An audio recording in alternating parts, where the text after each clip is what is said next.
You're listening to Fasting Talk with Jimmy Moore and friends. This podcast is hosted by veteran health podcaster and the international best-selling author of The Complete Guide to Fasting, Jimmy Moore. Featuring the stories and testimonials of real people on their journey to using intermittent, alternate day, and extended fasting. Visit our website, fastingtalk.com, to get in touch with the show. And now, it's time for Fasting Talk. Here's Jimmy Moore and his fasting friends. Hey guys, we're back here on episode 28 of Fasting Talk with Jimmy Moore and friends, and today we have yet another great fasting story to share with you. I hope you've been enjoying this new format for Fasting Talk. Fastingtalk.com is our website, and we like to feature all of the great stories out there of intermittent, alternate day, and extended fasting, and today we have yet another fasting success story to share with you. Her name is Jackie Barano, and she is here to tell us all about how fasting has quite literally changed her life. Jackie, welcome to Fasting Talk. Hi, thanks for having me. And you're a big fan not just of Fasting Talk, but of Keto Talk as well. In fact, people that listen to that show may remember recently we shared a song that was written by one of our super fans. Well, that was you. Yes, I guess so. Never been called a super fan before, but I'll take it. Well, we appreciate your support of that show, and I appreciate that you're here today to talk about fasting, another one from the female perspective. It's nice to hear that there are females that actually do see success on a fasting protocol, because a lot of the negativity out there online about fasting is especially intense with women. Well, women should never fast. So before we get into your story, though, Jackie, why don't you tell us a little more about yourself?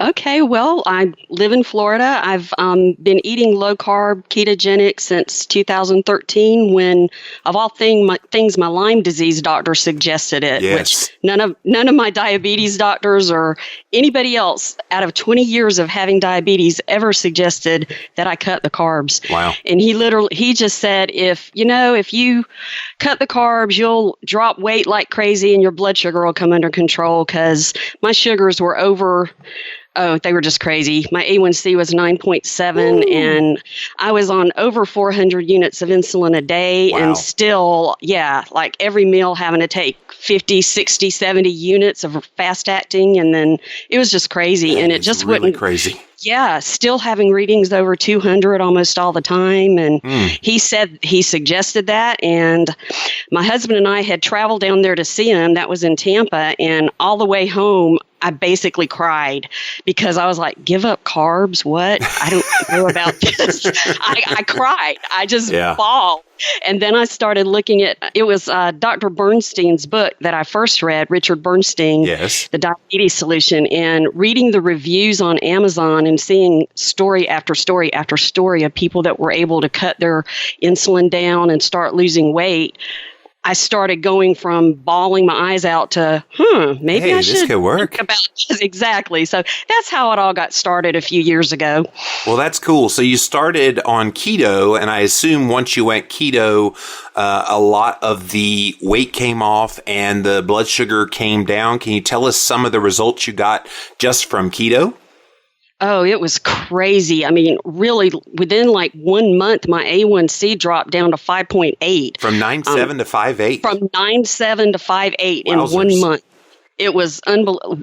Overnight, I had to almost just I had to stop insulin and start over because I test 8 times a day. So I always know if something changes. You test blood sugar 8 times a day. I test blood sugar 8 times a day. And I had to really cut my insulin back. I was on almost no fast acting as long as I was eating, low carb. I wasn't having to take any, but I was having to still take the long acting to keep from going too high. Sure. And my weight just fell off within probably 3 months, 65 pounds had come off, and everything was just going the right direction. So I knew I was onto something. So it's interesting, and a lot of people that have been sharing their stories here on Fasting Talk in the past few weeks have talked about how keto really got them started on their fasting journey, because keto, it's so easy when you go keto because you're so satiated with this way of eating. And in your example that you just shared, how your insulin needs went down greatly greatly. You didn't have to take any fast-acting insulin anymore because the natural insulin-lowering effects and blood sugar-lowering effects of a ketogenic diet actually made that happen naturally so that you weren't as hungry, so that fasting became pretty natural. Did you find that was true?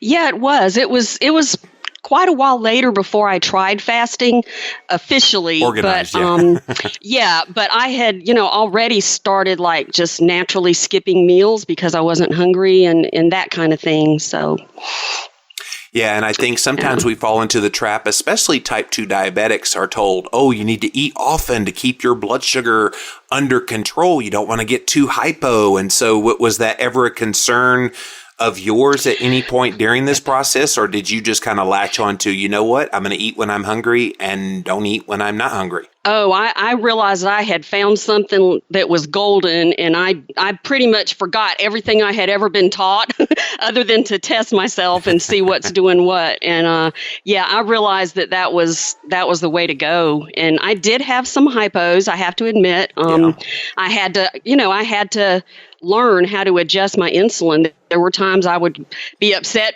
This is ironic because I had to eat some sugar because I was having a hypo. And at that point, I didn't want to have to eat sugar anymore because I knew then it would trigger cravings again and all that nonsense. So, but I realized that I had found a gold mine, and I really never looked back.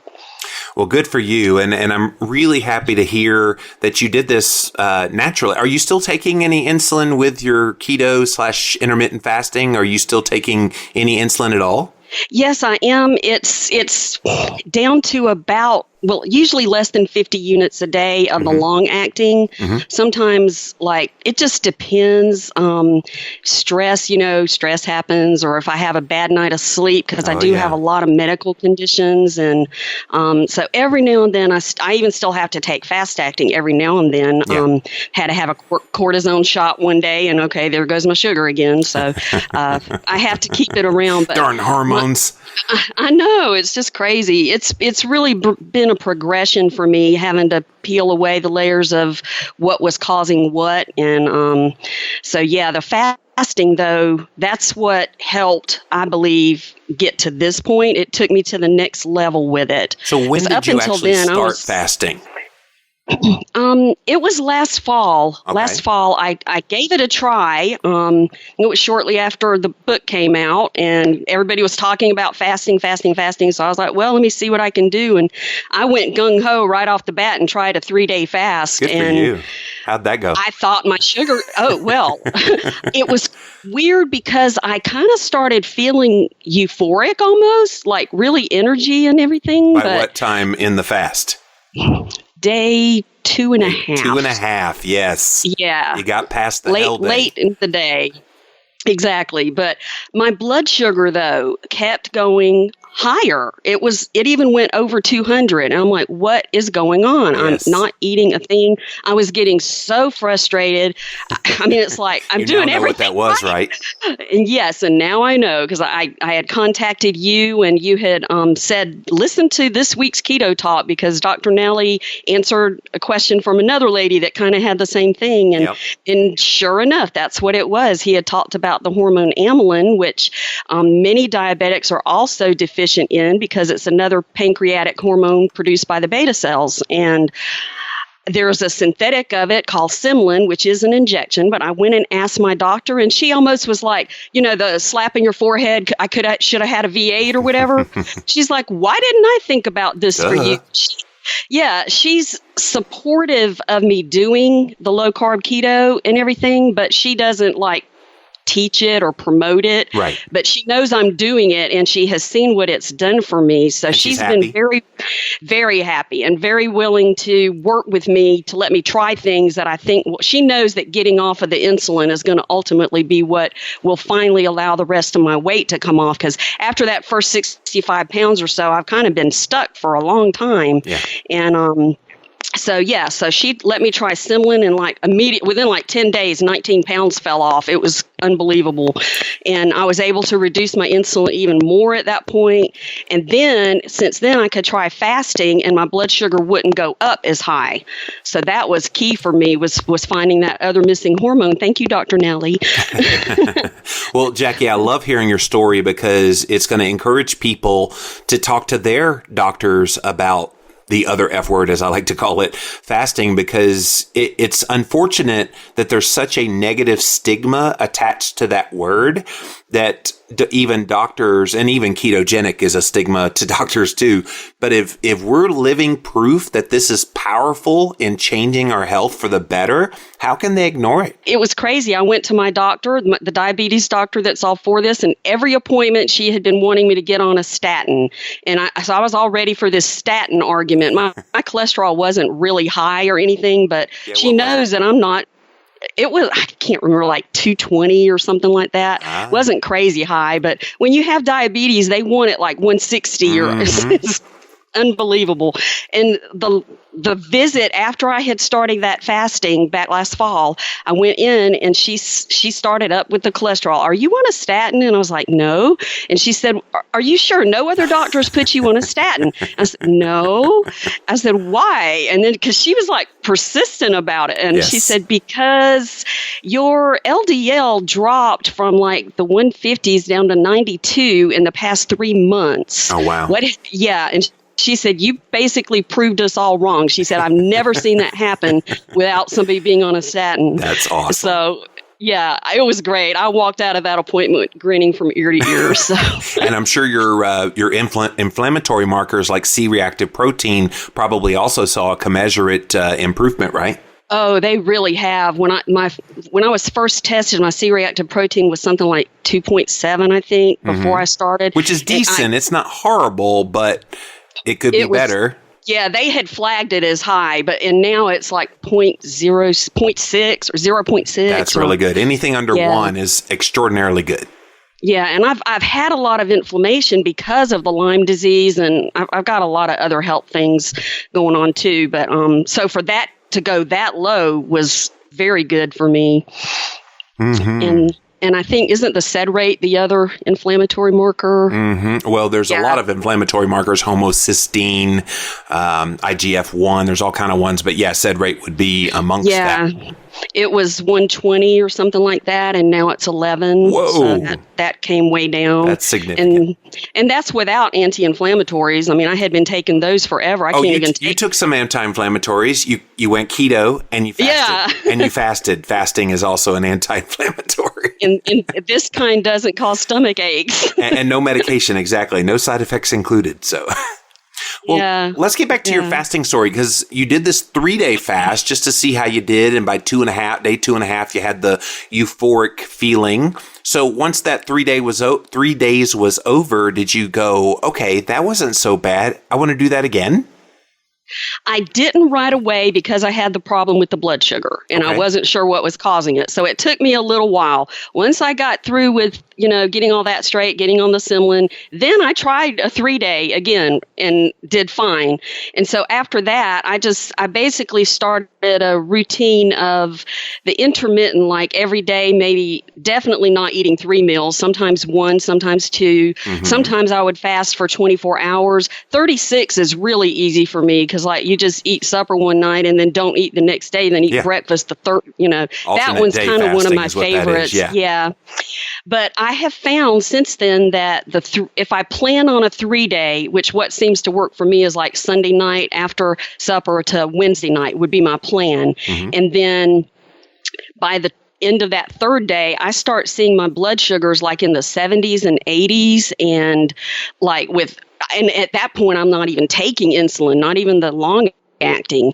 And I just want to keep doing it because it's wow, it finally kicked in. I don't want to stop. Plus, I start that euphoric feeling. I start feeling really good and alert. And my husband's like, boy, you're easy to feed.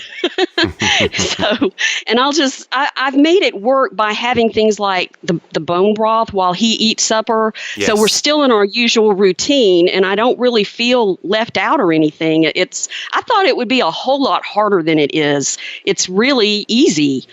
you just take that mindset. I'm still, quote, eating. I'm just having bone broth in a cup and using a spoon to eat it. And I feel like I'm, so it works. And so that's been kind of my routine. But after day 3, like I said, I want to keep going, and I've gone to day 4 and day 5. Yeah. And that's the longest I've gone at this point, is up to 5 days. And that's okay. I think sometimes in this discussion of fasting, people think, well, if 3 days is good, 7 days must be better. And not necessarily. I know that one of the things Dr. Fung has taught over and over again is it's the cumulative effects that come from fasting. So if you can do an intermittent fast of, say, 18 to 24 hours and do that, pretty much on a regular basis, that's probably just as good over time, cumulatively, as, say, doing a 7-day fast in a row. And so I think it's just a matter of what your goals are. And it sounds like you found kind of a sweet spot of what works for you.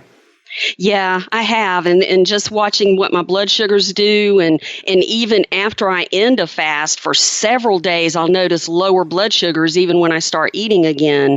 Of course, I am staying keto when I eat. But of course. So I definitely buy into what Dr. Fung teaches about the, liver and pancreas. The fasting gets rid of all the fat, and then they can all work better. And everything just seems to work better. My body just really likes the fasting. And let me underscore something about your story from earlier, because you said the first time you did this 3-day fast, your blood sugar shot up and it kind of surprised you. And I know Dr. Fung has explained this to people, but when you release those fat stores that have been in there for maybe decades, you've got a lot of sugar that's tied up in those fat stores. So if your blood sugar goes up during a fast, some people mistakenly say, oh, see, that's your muscle getting all eaten up, and that's why your blood sugar went up. Well, no, that's not how it works. There's a lot of body fat that's being released. And in the release of that body fat is some glucose. And so if you see your blood sugar go up during a fast, it's not something to panic about. It's something that's very natural and a very good thing. Every time I see my blood sugar go up during a longer fast, 3, 4, 5, 6 day fast, I'll go, hallelujah. There goes that chocolate cake I had in 2001. Yeah, I think that's definitely part of it. But if it goes up slightly, but when it goes 200-300, I don't know, then I think the glycogen and all that stuff's getting confused too. So that's what it was in my case anyway, that first time. But with the Insulin, that stops that problem. It's like the off switch for the liver producing extra glucose into your system. Hey guys, it's Jimmy Moore, and if you read my book, Keto Clarity, you know I told you about one breath ketone meter on the market today. It's called Ketonix, Ketonix.co in America.com around the world. They're still the one and only breath ketone device on the market, and they just got better. Introducing the brand new Ketonix USB 2017 model, and it provides lots of cool graphs that show up right there on your computer. It's $190, and for an extra $30, you can also get a battery pack. Now, they still have the Ketonix 2015 available in both red and blue for $150 each, but all the bells and whistles on this brand new Ketonix USB 2017 model are worth the price of admission. So go check it out, you guys. Ketonix.co in America, Ketonix.com around the world. Are you ready to take your ketogenic lifestyle to the next level? Go to energizemyhealth.com, where you will learn all about the Beamer therapy for your health. Now, I feel so fortunate to have discovered this life-changing technology, and I feel compelled to share it with all my fellow ketonians and fasters out there. This technology could very well change the face of modern medicine as we know it. So what is Beamer therapy? Beamer therapy consists of exposing the body to low-level pulsed electromagnetic fields. Think of these magnetic fields as sound waves that permeate through every cell in the body. These magnetic signals are delivered by way of a full body mat and several focused applicators. While there are several systems on the market currently, each one touting the benefits of their unique waveforms and frequencies, the most important thing to consider when choosing among them is proof of efficacy. And not only does Beamer hold 5 worldwide patents on their proven technology, but but the Beamer has also been shown in a blind study to be far superior to the rest of the competition. Beamer enhances blood flow, oxygen supply, cardiac function, physical fitness, strength and stamina, concentration, mental acuity, stress reduction, relaxation, sleep management, and so much more. Again, go to energizemyhealth.com to get all the full details about Beamer and get your Beamer today. So you're regularly now doing what, 3 to 6 day fast, you said, just from time to time. Do you have any kind of set schedule as to when you fast? I don't really set a schedule. It's just, I think it's about time for a 3-day fast. When you feel like it. Yeah, it just kind of, or depending on, they always say to work it into your life, not to work your life around a fast. And so, like, if I realize that, well, there's nothing really going on this week, okay, I'll go ahead and throw in a 3-day fast. And, and sometimes it works fine, and other times something will interrupt it. I either, one time I tried it and I got sick and I realized, I need to just stop this one. And that's the other thing I love about the way y'all teach this, is that it's not just rigid. You're not being bad if you blow it. Right. You just work it around your situation. That's right. And if you're a little more stressed on a particular day and you're in the middle of fasting and that makes you hungry, guess what? You get to stop the fast. And it's okay when you do that. You just kind of dust yourself off and try again in a few more days. Right. Oh, one time I was really getting hungry one day. It was like day 4 of the fast, and I had been doing great. And I was like, why am I starving all this, like, painful, hungry, starving? And I was like, what in the world? So what I did, you're going to love this. Yeah. I got some Kerrygold butter, and I just cut off a hunk of it and ate the butter. Yeah. And then, that's what I did. And I was like, you know what? I feel okay now. So I was going to break the fast, but after I ate that butter, I was like, I'm just going to keep going now. And I made it another day and a half. And that butter was probably maybe 150, 200 calories. So technically still within a fast. Some people, fast should just be water. But, the thing I love about Dr. Fung and his teaching as well is he talks very often about whatever it takes to get through the fast, because you're going to get the benefits staying on it with a little bit of butter in your mouth. Then exactly. If you just end it and go, well, there went that. And so I love it too, that it's not an all or nothing proposition.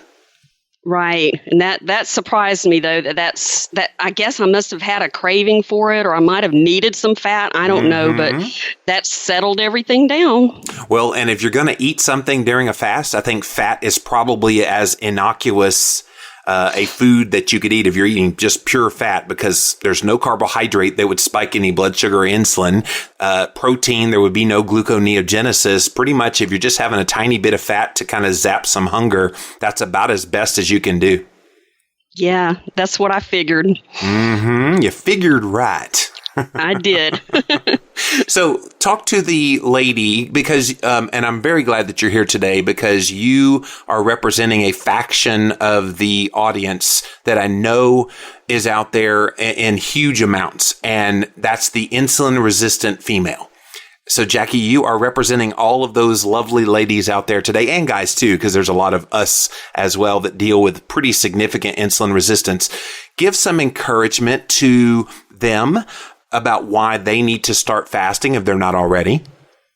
Okay. I think the biggest thing is to realize if you are insulin resistant, especially way down the insulin resistant scale, like all the way to type 2 diabetes like me, it may take some time.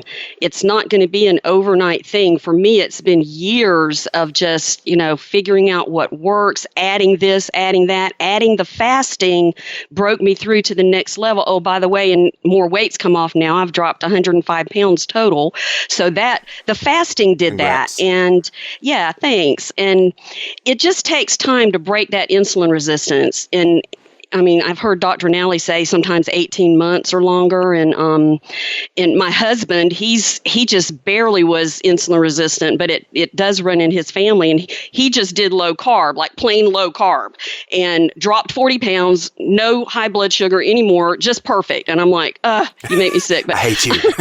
I know. I think for some reason men don't have quite as much issues because of the other hormones. Like women do have, the other hormonal things that cause problems, and that's happened to me too. I've had to get other hormones straightened out, the thyroid and the menopause hormones and all of that. So it's a matter of getting it all figured out and working together. But definitely the fasting, I think, just allows your body to let go of all that gunk that's been cluttering up your organs, so everything works better, and then everything plays nicer together. But don't be afraid of fasting. I don't know where that came from, that women shouldn't fast. I mean, it's been great for me. Yeah, and it sounds like it worked true wonders in your life, and hopefully that does encourage other people, especially women, to give it a go and not be afraid of it. Now, one of my favorite questions to ask of fasting success stories like yourself that I've been kind of bringing up here on recent episodes is, what was the thing that you thought was going to be hard going into fasting for the first time that now you go, oh my gosh, why was I so worried about that? I think I thought I would just be starving all day long, and that wouldn't stop. I was afraid of that, and that didn't happen. I mean, I a little bit hungry, but it comes and goes. You drink some water, eat some bone broth, it comes and goes. And then after day 2, you get past that day 2, and then it's like, that's when I say the magic starts happening. You just don't really care anymore. And the other thing I was scared of was just the deprivation. Like, would I feel deprived watching other people eat and I'm not eating? But I felt instead, I think I felt empowered. It's like I'm doing something on purpose, intentionally, to help my body reverse this insulin resistance. And I know it's working. And so I felt empowered instead of deprived. I got the power. Yeah. Well, that's really awesome. Well, you are certainly an inspiration to so many people here today, Jackie, and I appreciate you sharing your story. Do you have a website or something where people can connect with you? I do. I'm working on one now that I'm going to put my whole story and everything. It's called nottheturkey.com. Nottheturkey.com. Okay, there's got to be a story to that. Oh, there is. There is. This past year at Thanksgiving, this was right after I had started the fasting. So I was really I was like plugging along, and I didn't want anything to mess me up. And I decided, why don't we try a low-carb Thanksgiving? Because I started thinking of everyone that was going to be at the table, and out of 14 people, everybody but one either had diabetes or they do and just aren't admitting that they do, but I know they do. And so I asked everybody, and they were all for it. And so we just did a low-carb Thanksgiving. Everything was low-carb, and wonderful meal. We feasted. We had a blast. And sitting around afterwards, we were all chit-chatting and talking, and I realized nobody was sleepy. I said, y'all, look, is anybody sleepy? And nobody was.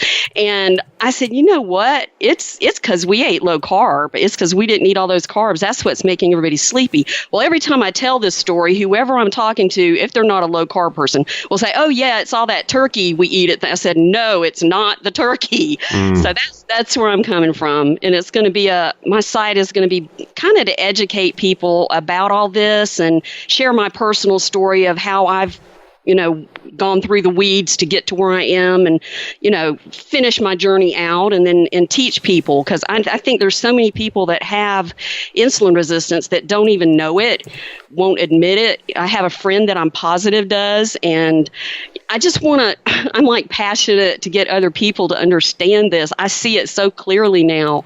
A friend would come up to me and say, my husband, he doesn't have diabetes. He has hypoglycemia because he'll eat breakfast, and then an hour later he's about to pass out from the shakes. And I said, what does he eat for breakfast? Oh, he eats healthy. He eats a smoothie. And I'm like, what's in that smoothie? Oh, a bunch of fruit. And I was like, okay, I'll tell you exactly what's going on with him. Yes, he's got high insulin. He's eating that smoothie. His insulin spikes. He has a low, and that's what's going on. So anyway, that's what my website's going to be about, is to help people understand all this. Nottheturkey.com. I love that. It's very memorable, and good on you for sharing what you've learned, not just with ketogenic diets, but also with fasting. So again, her name, Jackie Barrineau. Thanks so much for joining us here today on Fasting Talk. Thank you for having me. And guys, that's it for episode 28 of Fasting Talk. As always, head on over to fastingtalk.com. That's our website, and you can see all of the past episodes there. And so until next Friday, we'll see you then. You've been listening to Fasting Talk with Jimmy Moore and Friends. Visit our website, fastingtalk.com, for full show notes for this episode. If you enjoyed this podcast, then head on over to iTunes and leave us a review. Thanks for joining us for this episode of Fasting Talk. We'll see you again next Friday. Disc of Light.